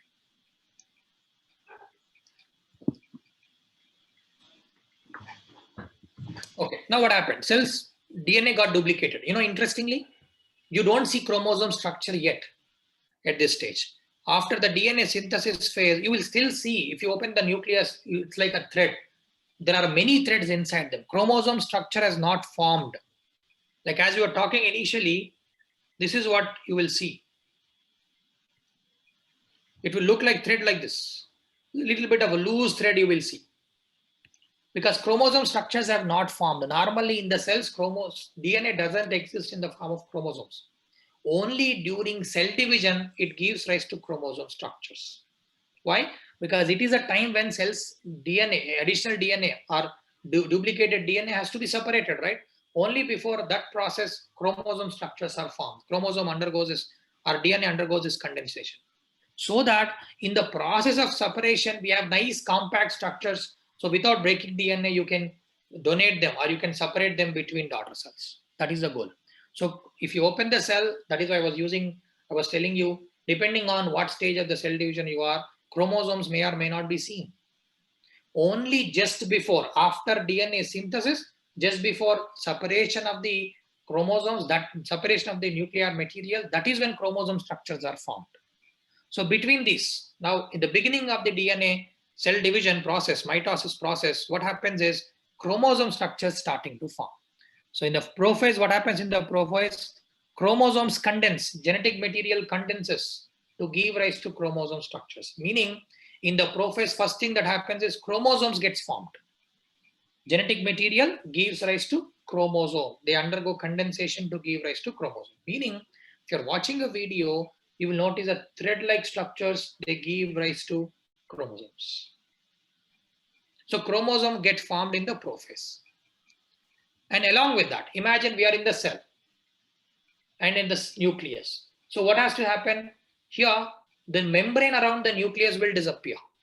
Membrane around the nucleus will disappear. You are opening the membrane, you're tearing off the membrane. So that now this one nucleus can give rise to two of them, two nuclei. So what do? You peel off the nuclear membrane and slowly these thread-like structures will condense to give rise to chromosomes. So this is what happens in the prophase. You will peel off the nuclear membrane, and then chromosomes, genetic material gets condensed to give rise to chromosome structures. That is when you start seeing chromosomes in the cells. Then what happens? This happens in the prophase. Forget about meta. Pro-meta is between pro and metaphase. So don't worry, we'll simplify this. So remember, in prophase, chromosome condensation takes place, chromosome gets formed, and nuclear membrane breaks. And what happens in the next phase, that is in the metaphase? What do you see? Here, chromosome structures are just beginning to appear. But in the metaphase, these chromosomes are aligned at the center. So if this cell is like this, nuclear envelope is gone. No, there is no cover, no boundary for chromosomes to move around. So what happens now? Chromosomes move onto the center. If this is a cell that you see here, chromosomes are sitting at the center. They aligned at the center. That is why it is called a metaphase. Meta means a phase in the middle, or meta means where within the cell, chromosomes are settled at the center.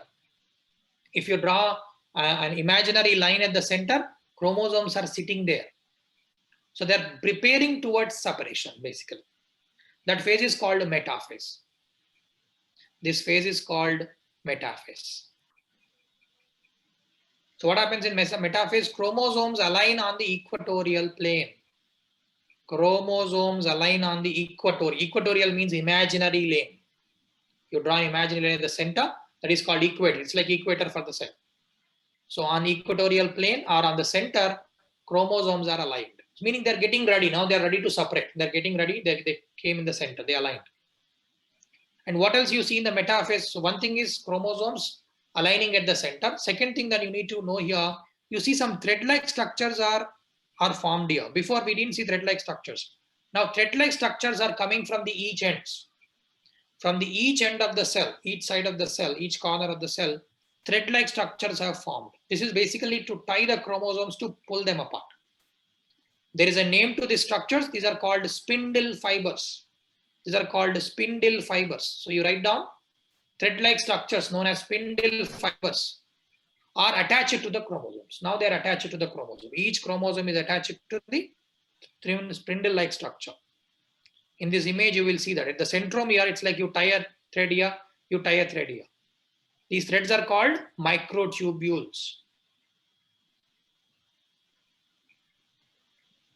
Okay, each chromatid, each sister chromatid is attached to spindle fiber, which is originating from the opposite sides or opposite poles. So you see threads are joining now. Threads are hooked up to are attached to the centromere. What happens next? This is what happens in metaphase. Now in the next phase, anaphase. What happens in the anaphase? These threads, microtubules attached to the centromere, they pull them apart. So basically you tie a thread on this side, you tie a thread on this side, and you pull them. So what happens? Chromatids, sister chromatids separate. Sister chromatids separate.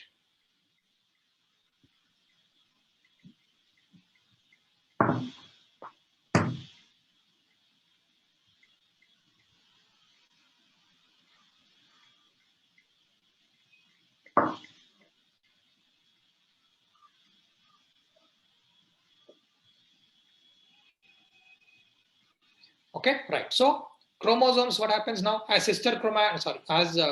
microtubules pull them, sister chromatids come apart. Do you see that here? In the video, if you remember, slowly chromosomes settle on the middle and they move away. That is what happens. You are pulling them to the sides. That is why cell is like this. You are pulling them onto the each sides. Then what happens? They move to the each opposite sides of the cell.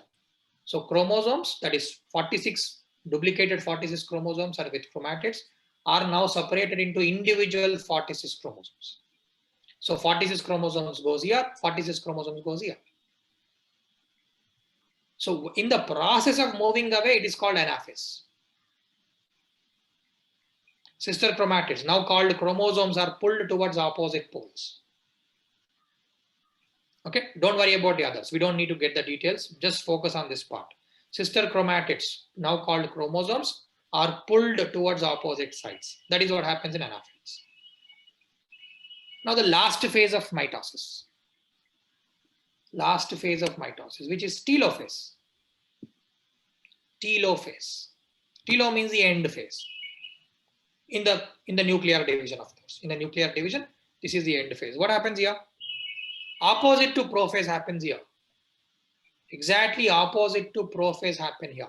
What happened in the prophase? Do you remember? This thread-like nuclear material condensed to give rise to chromosomes. Correct? In the prophase, thread-like structures condensed to give rise to chromosomes. Then nuclear membrane, nuclear envelope disappeared so that chromosomes could move around. Opposite true here, meaning in the telophase 1, chromosomes decondense. They go back to their normal phase. Meaning only between these phases, prophase and telophase, chromosomes are seen. Otherwise, DNA exists as a thread called chromatid, loosely formed thread, not like chromosomes, loosely formed thread. Okay, so chromosomes are only meant for separation. And what else happened? Nuclear envelope again formed because now the chromosomes moved to the opposite sides. As you see it here, chromosomes are moving to the opposite sides and a boundary got formed, a nuclear membrane, nuclear envelope got formed. Meaning now you are creating a new nucleus on each side. You are covering these chromosomes with a new membrane on each side. If you're not able to see it, I'll enlarge it.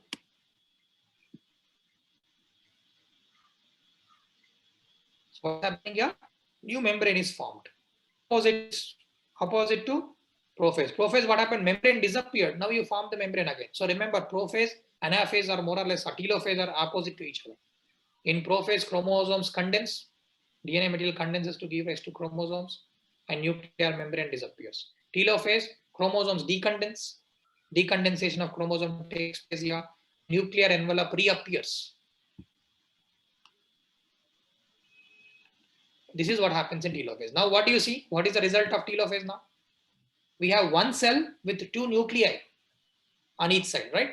One cell with two nuclei is formed and each of them containing 46 chromosomes. They have not become daughter cells yet, but nuclei got divided. You divided nuclei. That is why this prophase, metaphase, anaphase, telophase are part of mitosis, which is nuclear division. This is called a division of nucleus. So what we have seen is division of nucleus. But cell is still intact. Although two nuclei is formed, cell is still together. Now what has to happen to separate the cells into two daughter cells? You have to divide the cell. So now we have cell, as you see in the image here, with two nuclei. But we want two daughter cells. Two cells need to be formed. So what do you have to do? You have to divide them like this. You have to cut them like this into two. That happens in the last phase of division. This is called now, after nuclear division, now we call it cytoplasmic division. Division of the cytoplasm, because around the nucleus it is, surrounding this nucleus we have cytoplasm, right? Now we want to divide the cytoplasm. We want to divide all the organelles in the cytoplasm, which is a simple, very single step process, unlike the nuclear division, which is complex process. So cell is like this. I will revise this, okay? You make the points while I was revising. You get the specifics here. So cell is like this with the two nuclei. Now what has to happen? Now somehow we have to separate it. In animal cells, what happens? This is how cell divides. You press it at the center, and remove it. It is like this. Like I'm sure you probably had anytime made chapatis. You made dough and made chapatis. Okay, you prepare the dough for many chapatis, right? And then what do? You hold a portion of it and take it off. So how do you separate it? You pinch it. You hold, you press, pinch it off. In a very similar manner, our cell, it gets pinched at the center. It gets pinched at the center and gets separated. Finally, what happens if you press it enough? This portion comes off from the whole dough. That is what happens during the last phase of cell division. Okay. Initially, nucleus got divided, resulting in two nuclei, but cell is still intact because cytoplasm is connected. Then what happens following the nuclear division? Cytoplasmic division takes place. How does cytoplasmic division takes place? It divides by kind of, pinching it, by pushing it, by pressing it at the center. The cell gets pressed out, moving away.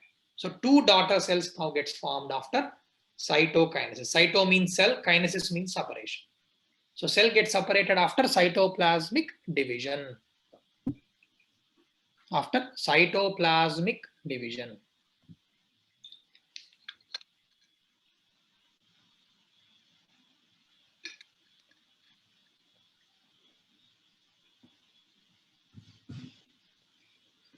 This is how cell division does. Cell division happens. This is how cell division completes.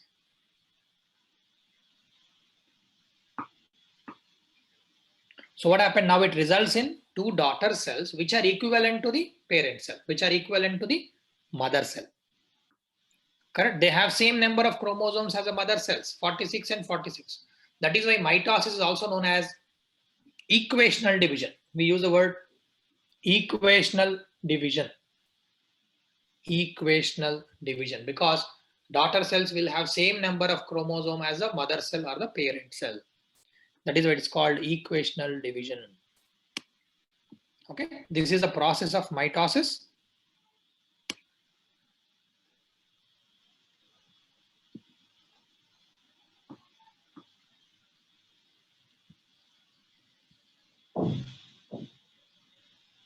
Okay, so if I have not given the link in the outline, so I'm pasting the link for the cell division. Watch the video after the class.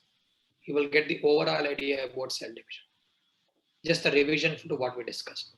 Okay, now I'm revising. See if you want to write any key points here. I see that you already started writing. So in case if you have missed any points, write it down now. I'm just revising. I'll ask questions.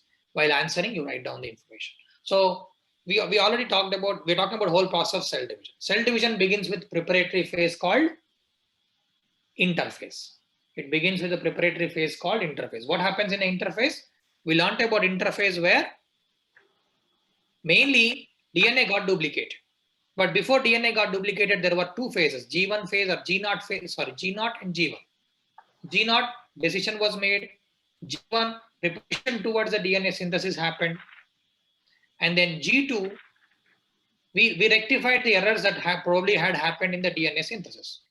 And once errors are rectified, it prepared towards the cell division.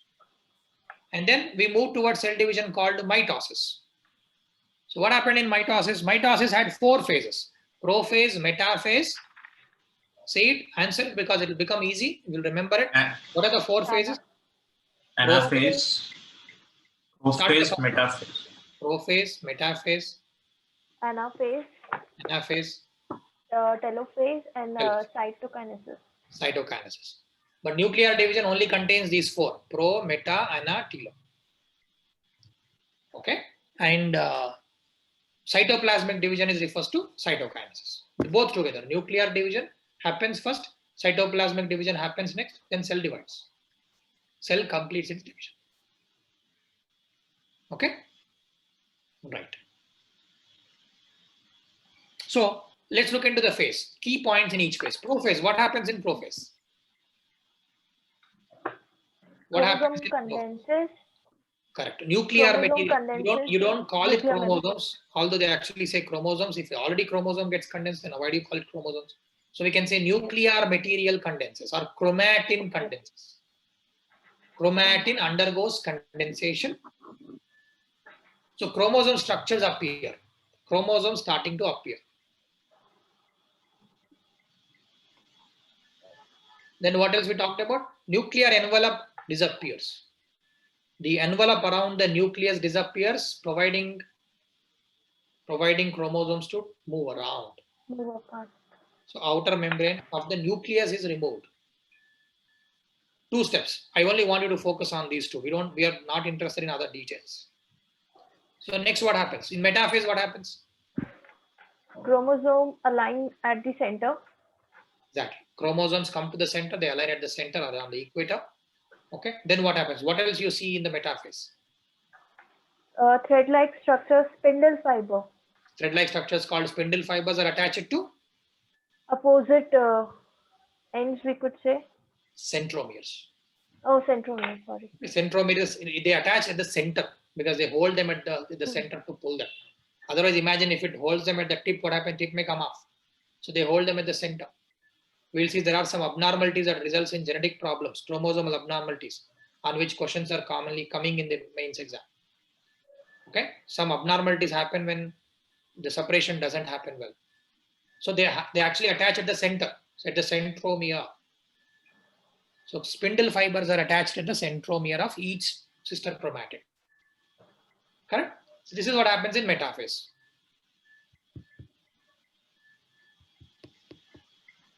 Next, when you are ready, we'll start with the next phase.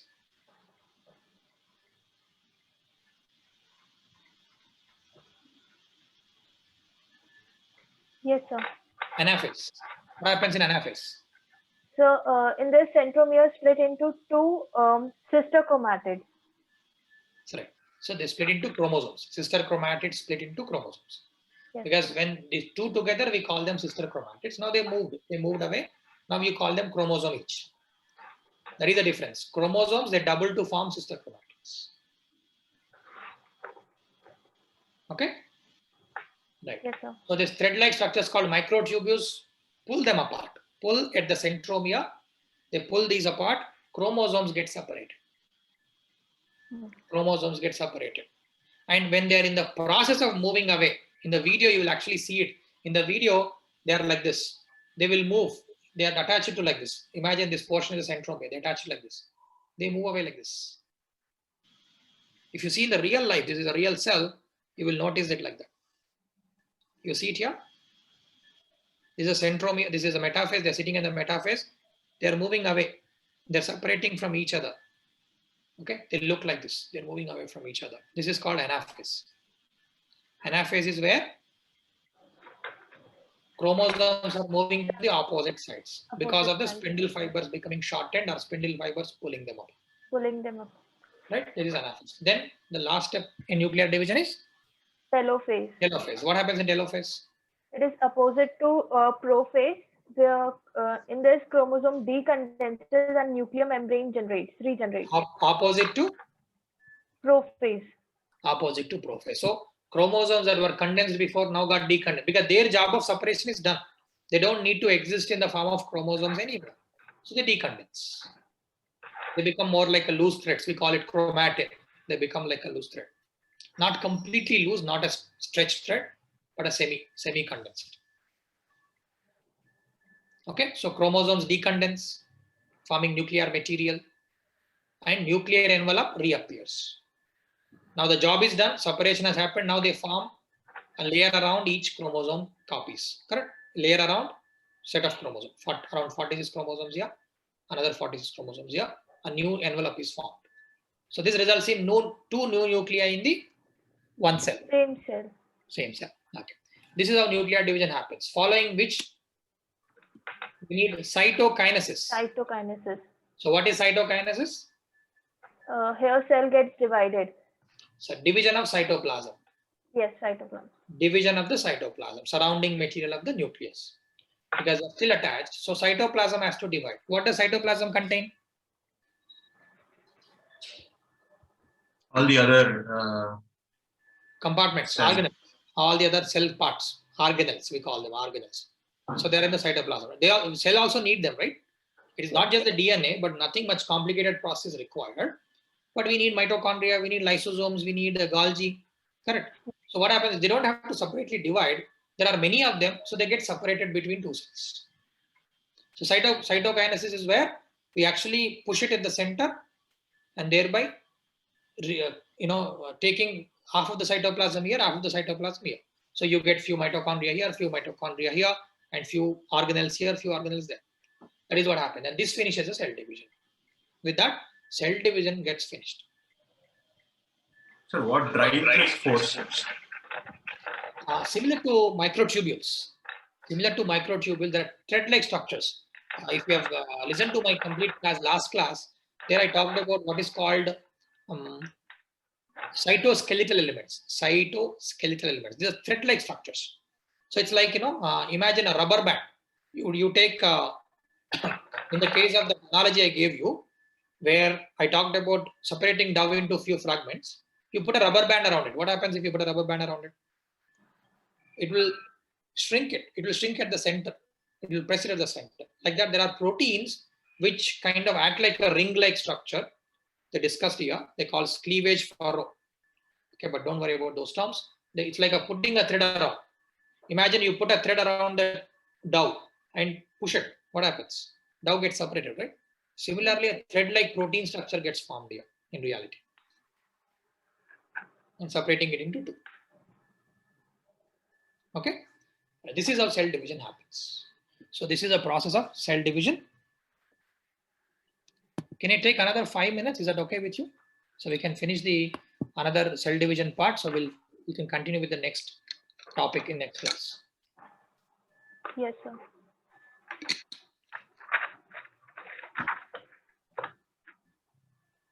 So this is about mitosis. This is what exactly happens in our somatic cells. But same thing cannot satisfy the requirements of a germ cell. Correct? Because why? Remember, we talked about this image. Somatic cell mitosis, where diploid cell will give rise to diploid cell. So all the process we talked about as mitosis holds true. But mitosis cannot satisfy the requirements of the gamete cells. Do you know why? Because we begin even the gamete cells, even the germ cells have diploid cells to begin with.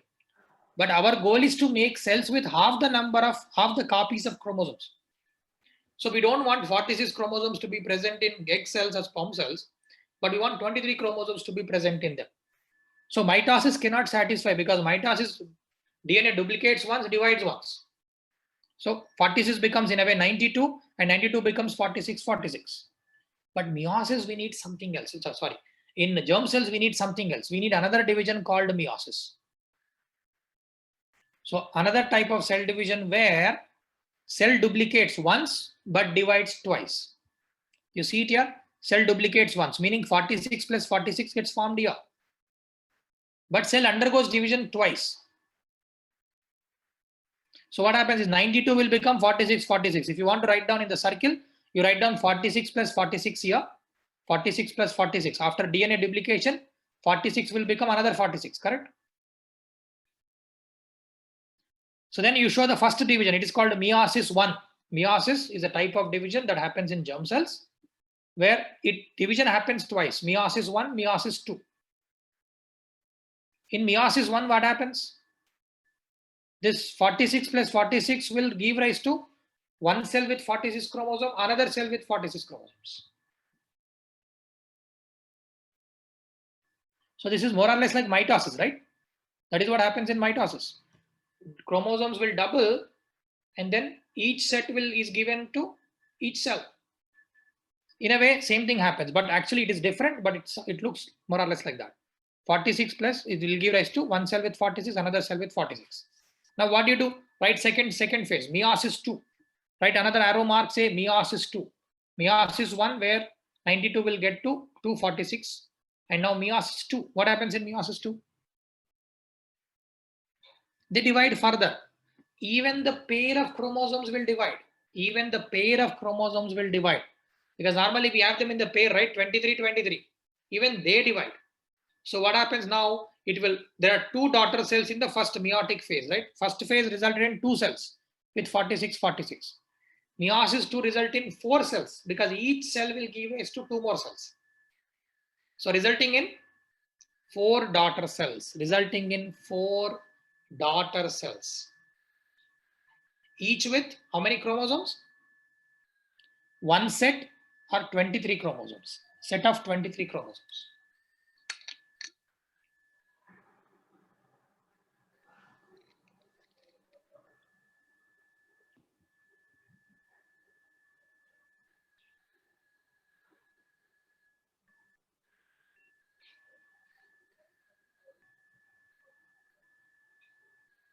So the result of mitosis was 2 daughter cells, correct? With 46. 2 diploid chromosomes were formed in mitosis. How is meiosis different from mitosis? In meiosis, not 2, but 4 daughter cells are formed. How many daughter cells are formed here? 4. Each with how many chromosomes? 23. How do you call them? Do you call them diploids? Haploids. So meiosis results in 4 haploid daughter cells. Meiosis results in 4 haploid daughter cells.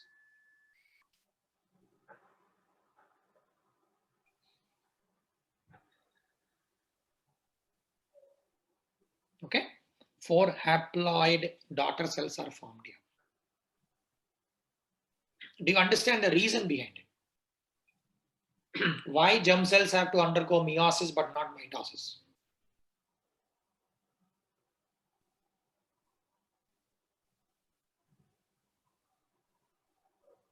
What happens if mitosis had happened here? To constantly maintain chromosomes in the final cell. So 2 cells with 46 chromosomes are formed. Would they satisfy our requirement to maintain chromosome number from generation to generation? Because we need a fusion of excellent sperm cells. If both of them carry 46 and 46 chromosomes, the result will be cell with 92 chromosomes. So as I was telling you, it will become, we cannot carry enough chromosomes if they replicate, duplicate every generation to generation. Children will have 92, their children will have 184, their children will have, 368, it will continue. So that is why germ cells will follow meiosis to give rise to haploid daughter cells. But instead of 2, 4 are formed. Instead of diploid cells, they are haploid cells. So this is a special requirement for germ cells to form gametes. That is why gametes are formed from meiotic division. Remember the purpose of cell division we were talking about there. One purpose is to form gametes. But here instead of mitosis, we use meiosis. So there are 2 types of division, mitosis for somatic cells, meiosis for germ cells.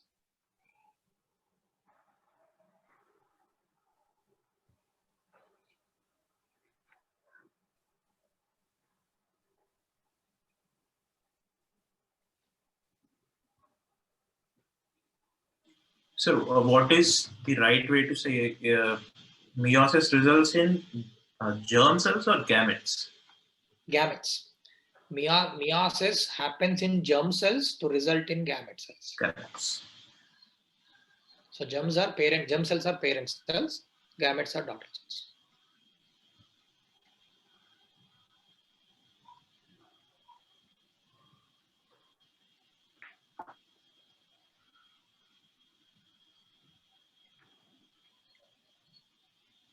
Okay. So this is cell division where mitosis, meiosis we learnt about. One small thing I would like to tell you here. There is something special happens in meiosis. This we'll discuss again in coming classes in chromosomal abnormalities. But for now, I just want to mention it once so you are aware about it. There is a concept called recombination takes place in meiosis. Concept called recombination. Have you heard about recombination? So to relate it to what actually happens in life. Children, siblings, let's say you have siblings, your brother or your sister. Do you both look the same? Your brother and sister and you, do you look the same? Do you look exactly like each other? Unless you are identical twins, you are not same, right? What makes the difference? Both of you, you and your brother or sister, you have the DNA from the same parents. Then why do you look different? Shouldn't all children be same? They should all have same DNA. Why do they look different? Why siblings are different from each other? Did you ever think about it? It is because of this recombination process. So what happens in meiosis, especially in this phase, meiosis 1, because mitosis we talked about DNA replication, cell division. In meiosis is more lengthy process. And the first phase of meiosis, which is meiotic division 1 or meiosis 1, so what happens? Something called recombination takes place.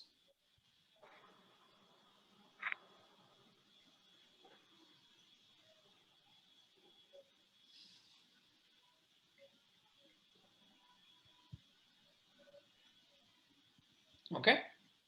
So what is recombination? Recombination, simply if I have to tell you, exchange of genetic material between what is called homologous chromosomes. Write down recombination. Recombination refers to exchange of genetic material between homologous chromosomes. I'll tell you what are homologous chromosomes. Exchange of genetic material between homologous chromosomes. Homologous chromosomes are similar chromosomes from different parents. Let's say if you're comparing chromosome 1 from father, chromosome 1 from mother, you call them homologous. So homologous chromosomes are same chromosomes from different parents. Because they're coding for same characteristics. Chromosome 1 from father has same information. Chromosome from 1 from mother has same information, but maybe written differently. It is worded differently, but same information. Meaning some letters are different. There are maybe some mutations that are being different, but overall structure is same. So these are called homologous chromosomes. Chromosome 2 and 2, homologous chromosomes. Can you call chromosome 2 of mother, chromosome 5 of father as homologous chromosome? Chromosome 2 of mother, chromosome 5 of father. Can they be called homologous chromosomes? No. How do you call them then? What is the opposite word for homologous? Heterologous. Heterologous chromosomes. Exactly right. Heterologous chromosomes.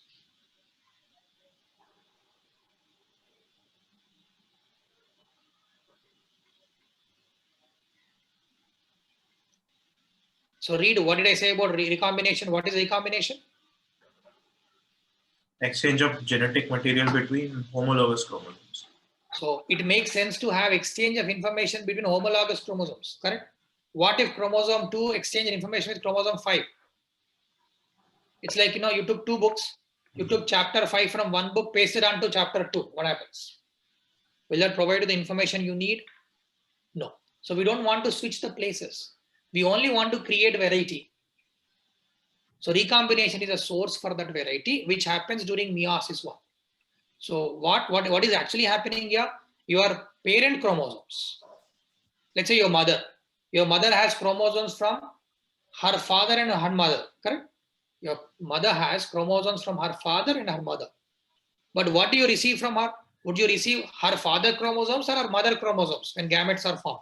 Because I told you gamete will only carry 23 chromosomes. Do you look like exactly like your grandmother or grandfather? If at all you have features of them that you can see, do you look like one of them, like grandfather or grandmother alone? Now we will share the features of both. Meaning what happens? Mother contains chromosomes of her father, her mother, which undergo recombination. You will mix and match them. Before you give it to the gametes, before mother gives it to the egg cell, before father gives it to the sperm cell, they undergo mix and matching. That is what is called recombination, where chromosome pieces of the between homologous chromosomes gets exchanged to give rise to new variety. That is why we never look the same like our great grandparents. Think about it. Your great grandparent photo you see and your photo, you may see similarities, but you don't look like him, because at every generation recombination is taking place. Even in every birth, that is why you look different from your siblings. Recombination events are different from what happened in generation of your sibling. That is why combinations are different between you and your siblings. Although you receive same DNA, but combinations of the same DNA is different. That is what results in variation from generation to generation. And the reason behind this within the cell division is recombination. Is that clear? This is a very, very important process. I want you to remember two things. Meiosis is a special division that happens in germ cells to give rise to haploid gamete cells. That sentence makes sense to you? Yes, sir. Then, in addition to this, meiosis is a source for variety. Every time, generation after generation, we result in new forms. That is possible because of recombination. And recombination even takes place where?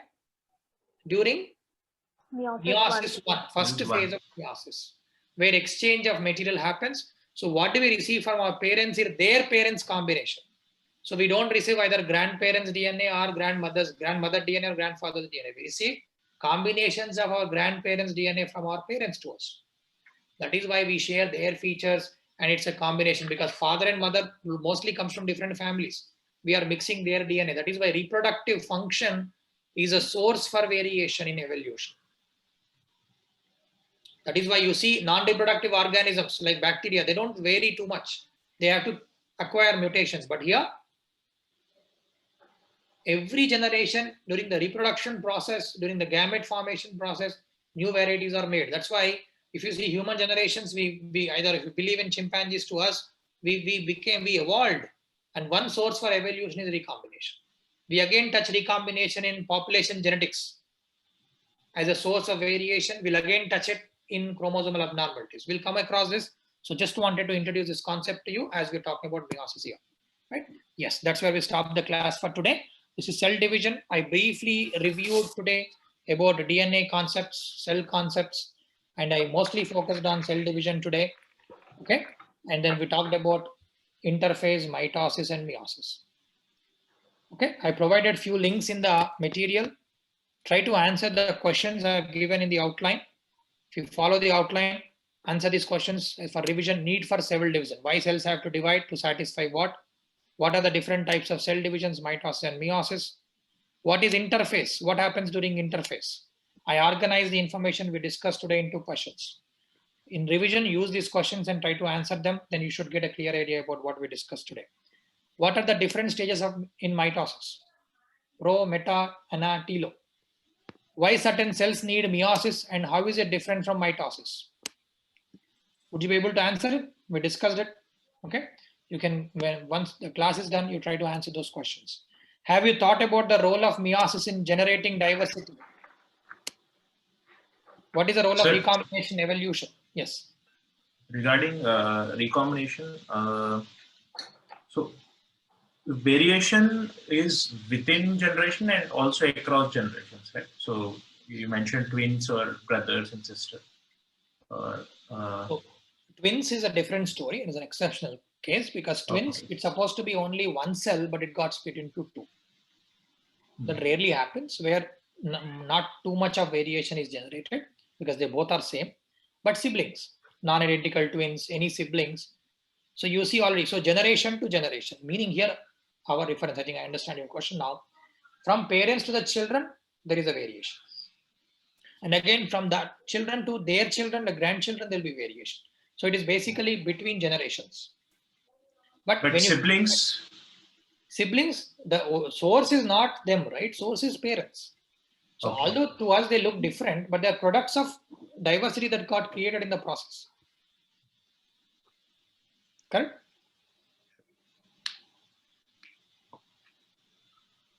Okay, you answer these questions. This is what we discussed in the next class. So I'm going to have the next class on Monday, every alternate day. Monday, Wednesday, Friday, we will have classes. For now, at this time, then if needed, I'll switch to 5 o'clock later.